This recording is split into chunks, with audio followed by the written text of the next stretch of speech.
What I want to do tonight is talk about what we talk about tonight, this idea of that's out there that we as Christians look like we're unchristian to many people. And so how do we respond to that? That's kind of the crux of what I want to talk about. But in that, we need to understand how many people view us. Okay? I don't know if everybody here is a Christian, so maybe I'm already talking about you and how you view us sitting here tonight.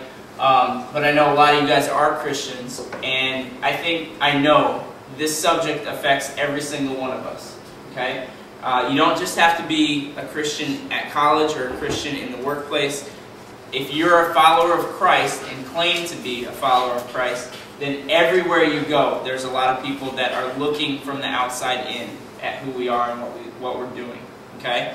So it does affect all of us. So what are Christians known for by outsiders? And there's so many different terms. Unsaved people, outsiders, not yet Christians, all those kinds of things. We're going to use this word outsiders because a lot of what I'm going to talk about, statistics I'm going to share tonight, is from a book called unChristian by a guy named Dave Kinnaman and Gabe Lyons. And they use that term outsiders, so that's why I'm using it, because I'm copying what they said. So today, right now, as we sit here as followers of Christ, there's a lot of people, most of America, that look at us not as Christians but as unchristians. Okay?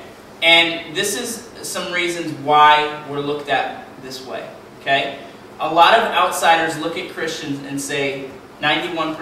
Okay? They did all these statistics. Dave Kinnaman works for Barna Group, which is a research agency that does a lot of these research studies in terms of church culture and Christianity and that kind of thing in America.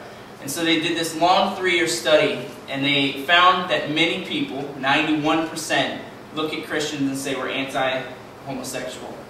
We're judgmental, 87%. Hypocritical, meaning we say one thing, we do another, 85%.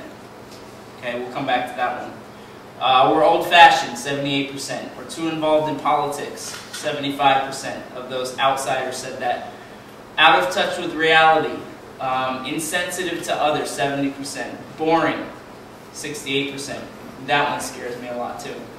Not accepting of other faiths, 64%. And confusing, 61%. So out of the thousands of people they interviewed that called themselves non-Christians, that said they were not Christian, this is what they said about Christians. Okay? And so when they came up with this idea that, in a sense, we don't look like Christians to them, we actually look unchristian, because this doesn't look like the Bible. This doesn't look like Jesus, and we're going to get to that some more in a second. Dave Kinnaman, we're going to watch a video clip right now, shared just on one aspect, the homosexuality aspect, and we're going to listen to him for a couple minutes. Let's talk for a minute about the perception that we're anti-homosexual.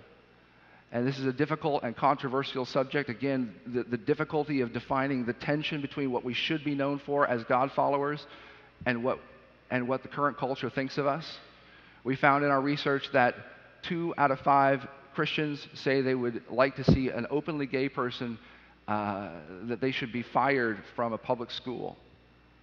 We found that 2 out of 5 churchgoers say that they would rather support a cancer-related cause than AIDS because of the inevitable lifestyle connection. We actually asked that in our question. Is it because of the lifestyle connection? They said yes. And on top of that, it's because the gay and lesbian community has made this one of their advocacy issues, and we don't want to have anything to do with that. Our compassion as evangelicals, even though we are some of the most generous givers on the face of the planet, is being blockaded by our thoughts and our opposition to who the homosexuals are and to what we think about them. One of the other interesting things about our research with this whole perception is that we're much clearer as Christians about our opposition to gay sex and gay marriage than we are to divorce. That divorce is a sin in God's eyes. And so how do we try to respond to some of these issues? Again, with homosexuality, we asked, do you believe it's a problem in our culture? And the majority of Americans say that homosexuality is a major or a minor problem facing the country. And yet only 1% say that they've prayed to address what they perceive to be the problem. Less than 1/2 of 1% of people said that they have any kind of friendship or any kind of sympathy for what it must be like to be in that kind of situation when you're, attracted to the same sex, and what being in that kind of minority condition might look like. And so when young people are saying we're unchristian, they say they have friends who are gay, they have relationships with these people, and the responses of the Christian community predominantly have not matched the difficulties, the real challenges that they're facing as human beings.